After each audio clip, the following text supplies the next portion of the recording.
Friends, welcome back to Revani E classes. स्वागत है आप सभी का एक बार फिर से रेवानी ई क्लासेस पर।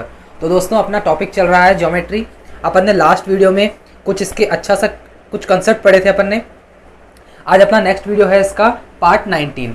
ठीक है, तो ज्योमेट्री के पार्ट 18 तक अगर आपने नहीं देखा हो तो प्लीज़ आई बटन पे क्लिक कीजिए, उस पर मैंने प्लेलिस्ट लगवा दी है, आप उस पर क्लिक कीजिए और आप देख लीजिएगा। ठीक है, तो चलिए स्टार्ट करते हैं बिना किसी देरी के पार्ट 19। ठीक है, अब देखिए 2 या 3 क्लासेस में अपन उसको कंप्लीट कर लेंगे ट्राइंगल को, उसके बाद अपना स्टार्ट हो जाएगा सर्कल। ठीक है ना, तो चलिए स्टार्ट करते हैं बिना किसी देरी के। अगर वीडियो अच्छा लगे तो लाइक करके इसे शेयर कीजिएगा, कमेंट करके बताइएगा कि आपको वीडियो कैसा लगा और सब्सक्राइब कर लीजिएगा अगर आपने नहीं किया हो तो चलिए स्टार्ट करते हैं। सबसे पहले मैं आपको लास्ट का थोड़ा सा रिवीजन करा देता हूँ कि मैंने आपको क्या बताया था, फिर अपन आज का स्टार्ट करते हैं। तो देखिए, मैंने उस दिन आपको बताया था लास्ट लेक्चर में कि एक ट्राइंगल है ABC। ठीक है, इस कंसेप्ट में क्या था कि यहां से मैंने एक क्या डाला था, लंब डाला था, यानी एल्टीट्यूड डाला था। ठीक है, और यहां से मैंने एक एंगल बाइसेक्टर डाला था। ठीक है, AE। क्लियर है। और मैंने बताया था कि आपको ये वाला एंगल कैसे निकलेगा, बता दिया था कैसे बताया था, और मैंने उसको डेराइव भी करा दिया था। मैं इसको अभी डेरिवेशन आपको नहीं बताऊंगा, आपको सीधा बताऊंगा कि ये वाला जो कोण है यानी कि DAE। ठीक है, जो DAE है उसका फॉर्मूला क्या होगा, कोण B माइनस कोण C अपॉन 2। लेकिन ये जो B और C है इसका जो डिफरेंस है वो मोड में आएगा। मोड का मतलब क्या होता है, अपन को पॉजिटिव वैल्यू लेनी होती है। ठीक है ना, ना कोई माइनस की ना कोई प्लस की, एक ही होनी चाहिए प्लस की। ठीक है, जैसे मान लीजिए अगर 60 में से 20 घटाएंगे तो 40 आएगा, तो अपन 40 ही लेंगे। ठीक है, मान लीजिए 20 में से 40 घटवाएगा तो माइनस का 20 आएगा, लेकिन मोड का मतलब ये है कि बाहर प्लस का ही निकलेगा। ठीक है ना, यानी कहने का मतलब है डिफरेंस। ठीक है, तो इन दोनों कोणों का डिफरेंस अपॉन 2 करेंगे तो ये वाला कोण निकल के आ जाएगा। ठीक है ना, और यहां पर क्या है, AE तो है आपका एंगल बाइसेक्टर, और AD क्या है, एल्टीट्यूड है। ठीक है ना, लंब है, और इसकी आप हिंदी जानते हैं कोण समद्विभाजक है। ठीक है ना, चलिए अब देखते हैं आगे। अब आज का अपन स्टार्ट करते हैं। ये मैंने आपको इस पर एक क्वेश्चन भी करा दिया था पार्ट 18 में। अब अपन देखते हैं आज का क्या कंसेप्ट है। तो देखिए, आज मैं आपको बताता हूं कि हाँ, चलिए वो वाला कंसेप्ट देख लेते हैं, वो नहीं हुआ अभी तक। देखिए क्या होता है कि एक ट्राइंगल में एक कोण का कोण समद्विभाजक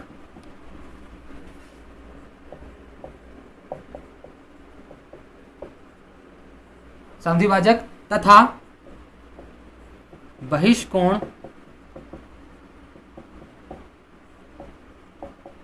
का कोण समद्विभाजक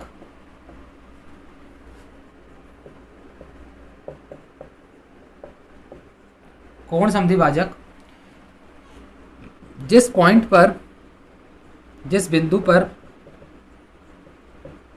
मिलते हैं उस पर बना कोण क्या होता है, पहले देख लो, थ्योरी देख लो, उसके बाद मैं आपको इसका बताता हूं कि कैसे होता है। उस पर बना हुआ कोण तीसरे कोण के आधे के बराबर होता है।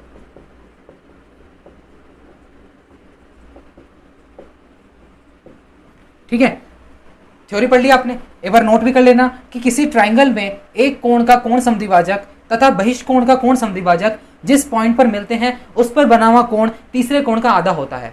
ठीक है, ये एक बार आपने लिख लिया। अब मैं आपको डायग्राम से बता दूं कि कहना क्या चाहता है, ये प्रॉपर्टी कहना क्या चाहती है। देखिए, इस प्रॉपर्टी को आप नोट कर लीजिएगा, स्क्रीनशॉट ले लीजिएगा, कुछ भी कर लीजिएगा। चलिए अब देखते हैं, देखिए ट्राइंगल बनाकर देखते हैं एक बार कि कहना क्या चाह रहा था। देखिए, नोट कर ली होगी उम्मीद करूंगा। चलिए देखिए, एक ट्राइंगल मैंने इस तरह से बनाया। ठीक है, ABC। ठीक है, और ये मैंने आगे बढ़ा दिया D। ये तो हो गया इसका बहिष्कोण यानी एक्सटर्नल एंगल, ये इसका इंटरनल एंगल है। ठीक है, इसका एक कोण समद्विभाजक होगा, पेन चेंज करके बनाते हैं, इसका एंगल बाइसेक्टर। ठीक है, एक तो एंगल बाइसेक्टर ये जा रहा है इसका B वाले का। ठीक है, और C वाले का कैसे जाएगा, ये लो ये चला गया, तो ये आगे जाके मिल गए इस पॉइंट पर, मान लो E पे मिल गए। क्लियर है। तो मैंने थ्योरी में अभी आपको क्या लिखवाया कि एक ट्राइंगल के अंदर वाले कोण का क्या समद्विभाजक यानी कि एंगल बाइसेक्टर ये बीई, ठीक है। बहिष्कोण का कोण समद्विभाजक क्या है? CE, angle bisector. वो जिस पॉइंट पर मिलेंगे उस पर एक कोण बनेगा, ऑब्वियसली बनेगा। तो उस कोण का मान कितना होगा? देखो ये वाला कोण ए है ना, तो इसका मान a/2 होगा। तीसरा कोण कौन सा बचा? थ्योरी में लिखवाया था कि तीसरे वाला कोण, त्रिभुज के तीसरे वाले कोण का आधा कर दोगे ना तो ये मान निकल के आ जाएगा। इसको मैं आपको सिद्ध भी करा दूंगा डेरिवेशन कैसे आया, लेकिन आपको डायरेक्ट याद रखना है कि इसका समद्विभाजक और बहिष्कोण का समद्विभाजक जिस पॉइंट पर मिलेंगे वह कोण इस कोण का आधा होगा, तीसरे कोण का आधा होगा। ठीक है, क्लियर है? अब मैं आपको डेराइव करा दूं। डेरिवेशन में कुछ भी नहीं है, देखो कुछ भी नहीं है। सबसे पहले आप मुझे बताइए कि त्रिभुज के तीनों कोणों का योग कितना होता है? 180 डिग्री होता है, सबको पता है ना ये तो। चलो ये तो आप याद रखेंगे जन्म जन्म तक। ठीक है, चलो अब देखो ये कोण का क्या है? कोण समद्विभाजक है, तो कोण बी को दो भागों में बांट रहा है। ठीक है, तो मैं यहाँ पर कोण b/2 लिख सकता हूँ, ये वाला कोण, ये वाला लिख सकते हैं। चलो अब मैं इसको यहाँ से a/2 को हटा रहा हूँ, है ना। आपको तो सिद्ध करके बताना है ना कि a/2 आया कैसे था। इसको मैं x ले लूँ अभी फिलहाल। चलो ठीक है, अब आप एक मुझे बात बताइए कि कोण C क्या है? ये वाला जो कोण C है ना, बाहर वाला क्या है? इस त्रिभुज का बहिष्कोण है, इस ट्राइंगल का एक्सटर्नल एंगल है। तो एक्सटर्नल एंगल क्या होता है? इंटरनल कोण के योग के बराबर होता है, उनका समी तो होता है ना। तो देखो ये पूरा कोण क्या होगा? कोण A प्लस कोण B होगा। अरे भाई होगा कि नहीं होगा? ये पूरा कोण C, क्यों? क्योंकि ये जो अंतर वाले कोण है, पूरा कोण B और पूरा कोण A, उसके योग के बराबर होगा बहिष्कोण। चलो ये ठीक है, आप सबको पता है। चलो बहुत बढ़िया बात है। अगर देखो ये पूरा कोण अपन को पता चल गया, तो ये इतना सा कोण क्या है? ये वाला अंदर वाला। देखो ये एक रेखा पर दो कोण बन रहे हैं ना, एक तो ये वाला बन रहा है, कौन सा वाला? ये पूरा ACD बन रहा है, ACD जो जिसका मान क्या है? A प्लस B है कि नहीं है? है कि नहीं है? तो ये क्या हो जाएगा? ये हो जाएगा 180 माइनस, इसको थोड़ा बाहर लिख देते हैं पर, है ना, अंदर जगह नहीं है। ये लो, इसको मैं इधर लिख लेता हूँ कि इसकी कोण का मान हो जाएगा 180 डिग्री माइनस कोण A प्लस कोण B। ठीक है, कोई दिक्कत नहीं है आपको? इस कोण का मान पता चल गया, इस वाले कोण का पता चल गया। ठीक है, अच्छा चलो ठीक है, इस कोण का मान अपन को b/2 पता है, उसका x निकालना है। तो ये एक ट्राइंगल बन रहा है ना, BEC बन रहा है, दिख रहा है? BEC बन रहा है, किससे बन रहा है? एंगल बाइसेक्टर और एक भुजा से बन रहा है। चलो तो आप एक बात बताइए कि ये जो पूरा कोण है, इसका कोण C, BEC में पूरा कोण C यानी यहाँ से लेकर और पूरा यहाँ तक इस ट्राइंगल का कोण है, इस ट्राइंगल का एक एंगल है कि नहीं है? तो उसका मान क्या होगा? चलो मैं बताता हूँ। पहले सबसे पहले आप मुझे बताइए ये A प्लस B क्या है? कोण A प्लस कोण B, ये पूरा कोण C बाहर वाला है, तो उस पर एक एंगल बाइसेक्टर डला हुआ है, तो ये इसका आधा हो जाएगा। तो मैं यहाँ पर लिख सकता हूँ बिना किसी डर के, और आप भी बिना किसी डर के लिख सकते हो, ये आधा हो जाएगा इसका। ये वाला कोण कौन सा? ये वाला कोण, मात्र ये वाला। देखो मैं किधर पेन फिरा रहा हूँ, यहाँ पे ये इतना सा। क्यों? क्योंकि भाई अगर ये पूरा A प्लस B है तो ये इतना आधा हो जाएगा, इसका एंगल बाइसेक्टर है ना, कोण समद्विभाजक। चलो ये भी आपको समझ में आ गया। अब आप एक मुझे बात बताइए कि ट्राइंगल आपको BEC दिख रहा है कि नहीं दिख रहा है? उसके अंदर झांक लो आप एक बार, BEC दिख रहा है? इसमें तीनों कोणों का योग कितना होगा? त्रिभुज के अंदर तीनों कोणों का योग 180 डिग्री होता है, ठीक है, 180 डिग्री होता है। मैंने ये लिखा भी था आपके लिए, ठीक है। तो इसके अंदर सबसे पहला कोण b/2 है, लो मैंने लिख दिया b/2 प्लस, ठीक है। दूसरा कोण x है, चलो x है प्लस, ठीक है। अब ये तीसरा कोण क्या है? तीसरा कोण BEC में C कोण है ना, ये वाला इतना बड़ा, ये कोण, इस कोण का मान क्या है? जरा यार बता दो यार, प्लीज बता दो, अब डरो मत। देखो मैं बताता हूँ, ये जो कोण है ये तो ये है, और इतना सा कोण का मान ये है, दोनों जुड़ जाएंगे C के लिए, है ना। तो चलो जोड़ लो इसको, 180 डिग्री माइनस A, अंदर जाके माइनस हो जाएगा माइनस B, ठीक है, प्लस जुड़ेगा क्या? ये तो इसमें क्या है? A/2 है और प्लस B/2 है, अलग अलग करूंगा तो, ठीक है। अब इन तीनों कोणों का योग कितना होगा? 180 डिग्री होगा। होगा कि नहीं होगा? होगा कि नहीं होगा? अरे भाई देखो, मेरे को पता है कि आपको फालतू लग रहा होगा ये, कि डायरेक्ट निकल जाएगा, लेकिन पता तो होना चाहिए ना। कई बच्चे या कई स्टूडेंट ऐसे होंगे जिनको लग रहा होगा कि ऐसे कैसे हुआ, A/2 कैसे हुआ, हम जानना चाहते हैं। तो भैया बता रहे हैं ना आपको, देखो। और जिनको नहीं देखना ना, कोई दिक्कत नहीं है, आप वीडियो को स्किप कर लीजिएगा, ठीक है। तो देखो यहाँ से 180 से 180 कट गया, ठीक है। अब देखो b/2, ये वाला b/2 और ये वाला b/2 जुड़कर b हो जाएगा, और फिर ये माइनस का b है तो इनको कैंसिल कर देगा। चलो कोई दिक्कत नहीं है। अब क्या बचा? अब बच गया अपने पास, हाँ, x की वैल्यू निकालनी है ना, ये रही, x की वैल्यू निकालनी है। तो ये क्या हो जाएगा? A/2 में से a जाएगा, यहाँ मैं कहूँ a में से A/2 जाएगा तो बचेगा A/2, माइनस का बचेगा, यहाँ पे माइनस का बड़ा है तो उधर जाके क्या हो जाएगा? आधा हो जाएगा, मतलब सॉरी प्लस का हो जाएगा, तो क्या भैया यही तो मैंने आपको समझाई थी एक चीज कि इसका मान कितना आएगा, इसका आधा आएगा, इसका आधा आएगा। अगर यहां पर कोण ए है, सॉरी कोण ए है, तो इसका मान क्या आ जाएगा, कोण ए बाय 2 आ जाएगा। ठीक है, क्लियर है, समझ में आ गया आपको, कोई दिक्कत नहीं है, डेरिवेशन भी समझ में आ गया होगा। बस कुछ भी नहीं किया मैंने, इस वाले त्रिभुज के अंदर ये वाला कोण फाइंड करने के लिए यहाँ पे थोड़ी रामायण कर दी। उस रामायण में भी क्या था, कोई नहीं था, राम और सीता ही थे, जिससे आप सब परिचित हैं कि ये कोण सी वाला जो एक्सटर्नल एंगल है वो क्या होगा, ए प्लस बी होगा। क्यों होगा, क्योंकि ये त्रिभुज के अंतर कोणों के योग के बराबर होता है। ठीक है, ये हो गया राम। सीता क्या हो गई, सीता ये हो गई कि भाई यहाँ पर जो देखो ये क्या है, इस एंगल बाइसेक्टर से 2 भागों में बट रहा है, 2 भागों में बट रहा है, तो यहाँ से ये वाला कोण भी हो जाएगा a प्लस बी बटा 2 और ये वाला कोण भी हो जाएगा a प्लस बी बटा 2। तो यही किया मैंने। अब ये जो पूरा कोण c है, पहले ये देख लो अंदर वाला क्या था, ये अंदर वाला कोण, अंदर वाला कोण c किस तरह से निकाला मैंने, 180 में से ये पूरा घटा दिया। क्यों, क्योंकि रैखिक युग्म कोण है। ठीक है, ये लक्ष्मण मान लो, ये भी जानते हो आप। ठीक है ना, रामायण तो सबको पता होगी ना। इस हिसाब से देखो ये राम हो गया, ये मैंने सीता निकाल दी, यहाँ से ये लक्ष्मण निकाल दिया। अब मैंने इनको दोनों को जोड़ा क्यों, यहाँ पर ये चीज मैंने जोड़ी क्यों, क्योंकि मुझे पूरा कोण अंदर वाला सी चाहिए था, BEC में कोण सी चाहिए था। तो मैंने ये पूरा जोड़ के यहाँ से तीनों कोणों का योग 180 डिग्री रखा, काट पीट करके x की वैल्यू मैंने निकाल दी a/2। बस यही था मेरा कहानी कहने का मतलब, यही था। उम्मीद करूंगा कि आपको डेरिवेशन समझ में आया होगा, और नहीं आया होगा तो कोई दिक्कत नहीं है। आपको एक चीज ध्यान रखनी है, थ्योरी को याद रखो कि अंदर वाले कोण से एक एंगल बाइसेक्टर आ रहा है, बाहर वाले कोण से एक एंगल बाइसेक्टर जा रहा है, दोनों मिलते हैं एक पॉइंट पे, उस पॉइंट पे एक कोण बनाते हैं, और वो कोण क्या होगा, त्रिभुज के अंदर के तीसरे कोण के आधे के बराबर होगा, त्रिभुज के अंदर के कोण के आधे के बराबर होगा। बस खत्म। चलो ठीक है, इस पे एक क्वेश्चन कर लें, अच्छा सा क्वेश्चन कर लें। चलिए देखते हैं क्वेश्चन के अंदर क्या दे रखा है अपन को, है ना, उस हिसाब से देखते हैं क्वेश्चन क्या है। एक सेकंड रुकिए।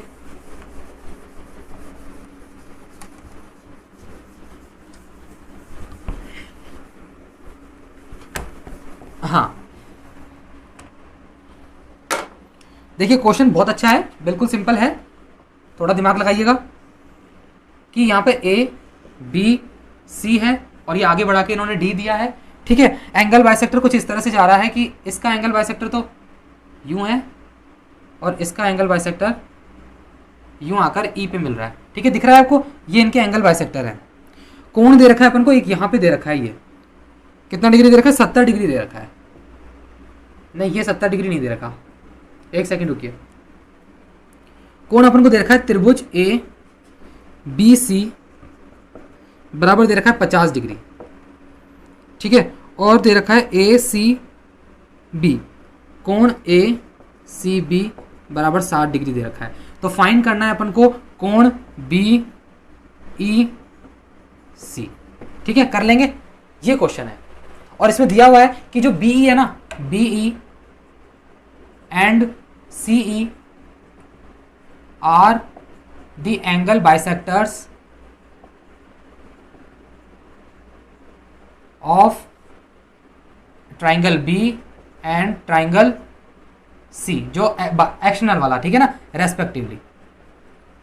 चलो, तो ये दिया हुआ है, ये फाइंड करने हैं, ये भी दिए हुए हैं, दो चीजें ये भी दी हुई है, ये फाइंड करनी है। ठीक है, कर लेंगे, इजी क्वेश्चन है, बहुत अच्छा है। मैंने अभी आपको गला फाड़ फाड़ के बताया था कि अगर कोण समद्विभाजक से एक कोण निकालना हो तो वो इस वाले कोण का आधा होता है। चलो भैया ठीक है, तो इस वाले कोण का आधे का क्या मतलब है, पहले ये वाला कोण तो निकाल लो, पहले ये वाला कोण तो निकाल लो भैया, उसी का तो आधा करके लिखोगे ना, यही आंसर होगा। तो चलो, क्या क्या दे रखा है, भैया जी ने दे रखा है कि ये जो कोण है ना पूरा, ये 50 डिग्री दे रखा है, 50 डिग्री ABC, और ACB ये दे रखा है 60 डिग्री।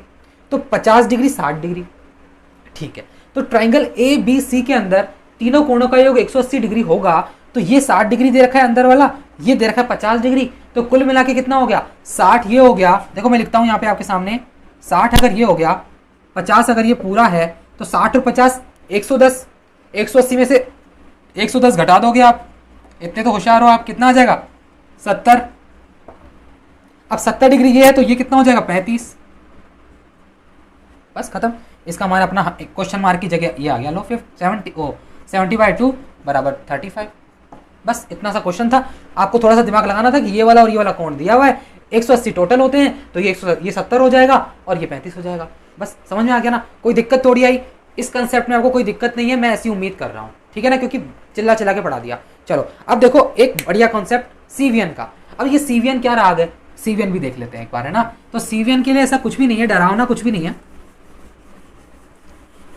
छोटी सी चीज याद रखनी है, और वो क्या है सीवियन। पहले तो देखो होता क्या है, सीवियन एक चीज होती है, इंग्लिश में इसको लिखते हैं सीवियन, हाँ चलो, और हिंदी में भी इसको इसी तरीके से लिखते हैं सीवियन। पहली बार सुन रहे होंगे सीवियन कई बच्चे, और सबको कईयों को पता भी होगा। सीवियन भैया ऐसा कुछ भी डरावनी चीज़ नहीं है, एक ट्राइंगल है ना, ये छोटा सा ट्राइंगल मैंने आपके सामने बना दिया, ADABC ट्राइंगल है। अब हर शीट से मैं किसी, देखो एक होता है माध्यिका, एक होता है अपना एल्टीट्यूड, एक होता है एंगल बाइसेक्टर, वो कुछ अनुपात में बांटते होंगे आगे वाली भुजा को, शीट से गिरते होंगे, ठीक है। अब देखो मान लो कि मैंने यहाँ से A से लेकर ये D तक कुछ खींच दिया, ना ही ये एंगल बाइसेक्टर है अभी, ना ही कोई माध्यिका है, ना ही कुछ है, बस डायरेक्ट एक रेखा खींची मैंने इसके ऊपर। अब मुझे ये पता नहीं कि ये किस अनुपात में आकर काट रही है इसको, है ना। तो यही होती है सीवियन। अब आप कहेंगे यार सीवियन का मतलब क्या है, तो देखो भैया सीवियन एक बड़ा रूप है, एक बड़ा रूप है, उसके अंदर मीडियंस आती है, उसके अंदर ही आपके एल्टीट्यूड्स आ जाएंगे, उसके अंदर ही आपके क्या आएगा एंगल बाइसेक्टर आ जाएगा, ठीक है ना। तो ये सीवियन के अंदर आते हैं। तो सीवियन क्या हुई, सीवियन कुछ भी नहीं हुई कि एक शीट से डाली आगे वाली भुजा पे डली, बस वो सीवियन हो गई, ठीक है। तो कुछ भी नहीं है इसमें, कोई ये नहीं है कि रेशियो फिक्स है, ठीक है। और यहाँ से एक आके यहाँ पे पड़ गई, एक यहाँ से आके यहाँ पे पड़ गई, DEF, तो 3 सीवियन बन गई अपनी AD, BF और CE, ठीक है। ये सारी सीवियंस हैं। तो अब सीवियंस का क्या राग है, सीवियंस पे एक थ्योरम होती है, थ्योरम बोल दो, हाँ सीवियन थ्योरम बोलते हैं उसके अंदर।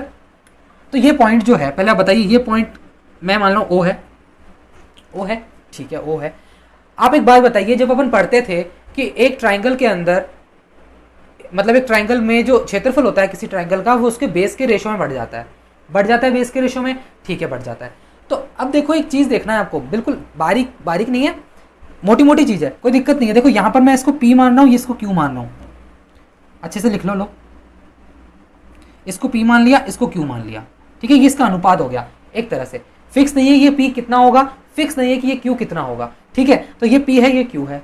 अब आप एक बात बताइए कि ट्राइंगल के अंदर आपको ADB दिख रहा है कि नहीं दिख रहा है, ADB एक ट्राइंगल दिख रहा है। तो देखो area of triangle ADB, ABD लिख लो, ABD अपॉन इसका अनुपात ट्राइंगल ACD के अनुपात के साथ कितना होगा भाई, P अपॉन Q होगा, इसके बेस के रेशो में होगा कि नहीं होगा, हाँ होगा, इसका बेस ये रहा, इसका बेस ये रहा, चलो बहुत अच्छी बात है।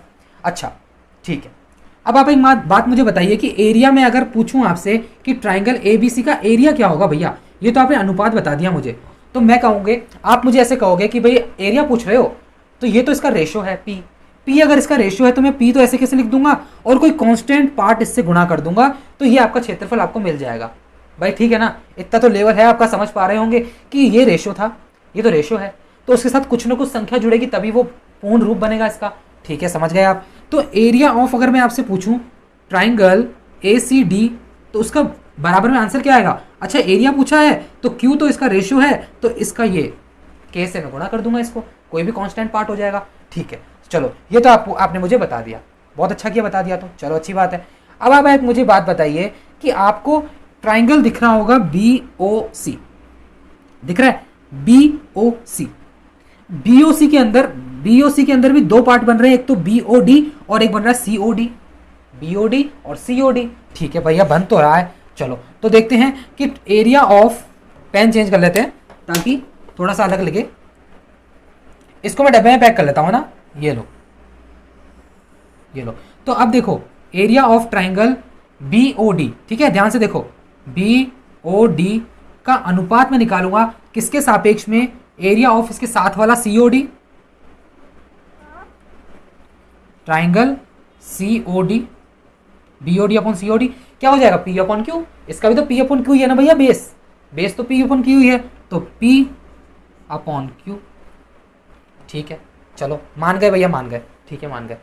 अब मैं पूछूंगा कि भैया BOD का क्षेत्रफल क्या होगा BOD का क्षेत्रफल, तो आप कहोगे यार ये भी कोई पूछने की बात है क्या आप, कि BOD है तो अगर इसका आप क्षेत्रफल पूछ रहे हो तो रेशो तो अपने पास P है, रेशो अगर P है तो इसके साथ कोई कांस्टेंट पार्ट मल्टीप्लाई होगा, तो मैंने मान लिया लैम्बडा, आपने कहा ठीक है भैया कोई दिक्कत नहीं है, लैम्बडा मान लो, चाहे L मान लो, M मान लो, कुछ ही मान लो, कुछ कांस्टेंट पार्ट को गुणा कर दिया तो ये इसका क्षेत्रफल आ गया। ठीक है, तो मैं पूछूंगा भैया एरिया ऑफ ट्राइंगल सीओडी, ये भी बता दो लगे हाथों, तो आप कहोगे हाँ बता देंगे, ये क्यू है इसका रेशो, तो मैं इसके साथ लैम्बडा ही गुणा करूंगा ना भैया, इसके साथ साथ तो लैम्बडा ही चल रहा है कांस्टेंट पार्ट। चलो यहां तक आपने समझ गया। अब मैं इसको यहां पर इसको डब्बे में डाल देता हूं। चलो भैया ठीक है, आप डब्बे में खूब डलवाते हो, हम भी डाल देते हैं। ठीक है, डाल दिया। अब मुझे एक बात बताइए कि एक ट्राइंगल और बन रहा है इसी सीवियन से। सीवियन अपन ने कौन सी ले रखी है अभी, एडी ले रखी है, ठीक है ना। बीएफ और ईसी से अपन को कोई मतलब नहीं है, अभी अपन ने एडी ले रखी है। तो देखो अपन ने ये वाला ट्राइंगल ले लिया, ये वाला ट्राइंगल ले लिया, एक गजब का पूरा वाला ले लिया, तो बच क्या रहा है, बच तो रहा है ए ओ बी, सीवियन पर है ए ओ बी और ए ओ सी बन रहा है। ठीक है, आप अगर मुझसे कहेंगे कि triangle A O C, A O C, तो A O C area of triangle A O C upon A O B, sorry यहां पर बी लिखूंगा, upon area of triangle A O C. ठीक है, अब आ गया चक्कर कि भैया ये किसके रेशियो में बढ़ जाएगा, ए ओ सी, ए ओ सी। दिक्कत नहीं है क्या, दिक्कत नहीं है। ए बी डी, इस पूरे ट्राइंगल में से अगर मैं छोटा वाला ट्राइंगल हटा दूं, देखो मैं डार्क कर रहा हूं इस पेन से, ध्यान देखना ना, अगर मैं इस ए बी डी वाले ट्राइंगल में से इस छोटे वाले ट्राइंगल का पार्ट हटा देता हूं, तो बचता क्या है, ये ऊपर वाला। ध्यान से देखो भैया ना, ध्यान से देखना, बिल्कुल डरना नहीं है कि ए बी डी इस पूरे में से अगर मैं ये वाला पार्ट हटा देता हूं तो बचता है ए ओ बी, जो अपन को चाहिए। ठीक है, बिल्कुल ठीक है, तो आ जाओ कर लेते हैं, क्या दिक्कत है, क्या घटाना है, ए बी डी का क्षेत्रफल क्या है, क्या है, ढूंढो ढूंढो ढूंढो। ए बी डी गलत लिख दिया कि कुछ मैंने, हाँ भैया गलत लिखा है आपने, क्योंकि ये ए बी सी नहीं है, ये ए बी डी है, ये देखो है ना ए बी डी था, तो ए बी डी का क्षेत्रफल के पी, तो लिख लें अपन यहाँ पे, इसके नीचे लिख लूँ बराबर क्या नीचे ना, के पी। ठीक है, के पी। ए ओ बी निकाल रहे हैं तो इस पूरे में से छोटे वाले को निकालूंगा। बी ओ डी कहाँ है, बी ओ डी इसका माइनस हो जाएगा लैम्बडा पी अपॉन, समझ में आ रहा है कि ए ओ बी से मैंने ए ओ बी कैसे निकाला, इस पूरे में से मैंने इस वाले को हटा दिया तो ये बच गया। अब मैं निकालूंगा आपके सामने ए ओ सी, निकालने की कोशिश कीजिए। ए ओ सी यानी निकालना क्या है, ये निकालना है, कितना निकालना है, ये पूरा निकालना है। ठीक है, तो आप क्या करेंगे, आप इस वाले बड़े में से इस छोटे वाले को घटा देंगे तो ये निकल के आ जाएगा। हाँ बिल्कुल सही सोचा है आपने। तो देखो ए सी डी क्या है, के क्यू माइनस ये सॉरी सी ओ डी, ये वाला ये सी ओ डी क्या है, लैम्बडा क्यू।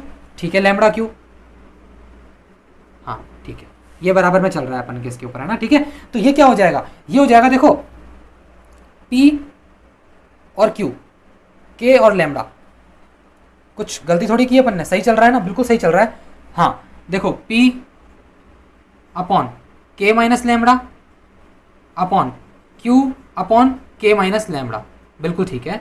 ये भी देखो, अब देखो क्या कंक्लूजन निकल के आ गया, के माइनस लैम्बडा से के माइनस लैम्बडा चला गया तो बचा क्या, P अपॉन Q। अरे तो मतलब क्या निकला, मतलब ये निकला कि ए ओ बी का क्षेत्रफल भी P अपॉन Q हो गया, इन दोनों का अनुपात भी। यानी कि किसी भी त्रिभुज में एक सीवियन डाली है अपन ने, सीवियन डालते ही ये वाले त्रिभुज का क्षेत्रफल और ये वाले त्रिभुज का क्षेत्रफल, उसका अनुपात P अपॉन Q होगा, यानी उनके आधार में बढ़ जाएगा, सामने वाले नीचे वाले है ना, नीचे वाले। और इस छोटे वाले ट्राइंगल का अनुपात भी P अपॉन Q था। तो ये वाला जो था ना, ये वाला जिसको अपन को निकालना था, ये वाला और ये वाला, ये भी किस में बट गया, इसके नीचे वाली जो भुजा का अनुपात है, कुछ भी होगा उसके अनुपात में ही बटेगा P अपॉन Q में।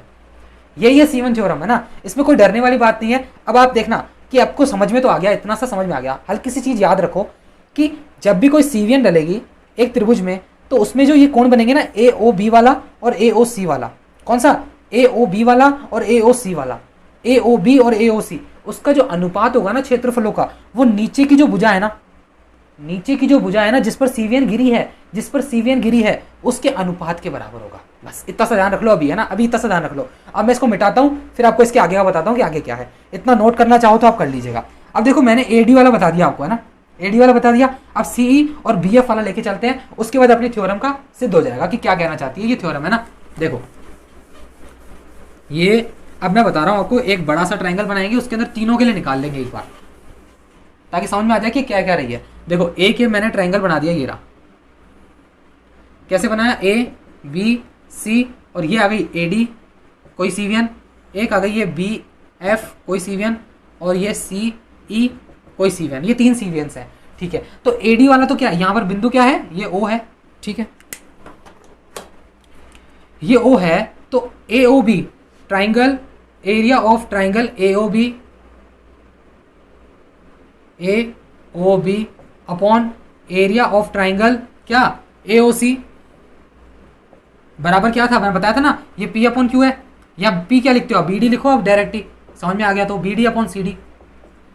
ठीक है, एक तो ये निकल गई। अब देखो ये वाली लो, पहले ये वाली ले ली ए डी वाली, अब बी एफ वाली लो। अब जैसे ही आप बी एफ वाली लेते हो तो इसके अंदर ट्राइंगल कौन कौन से बन रहा है, एक तो ए ओ बी, ये ए ओ बी बन रहा है। ठीक है, एक ए ओ बी बन रहा है, और एक कौन सा बन रहा है, इस ट्राइंगल से ए ओ बी, और एक बन रहा है सी ओ बी, है ना, सी ओ बी। तो area of triangle C O B upon area of triangle A O B क्या हो जाएंगे, देखो देखो ध्यान से देखो, सी ओ बी यानी कि सी F upon A O B यानी कि ए एफ।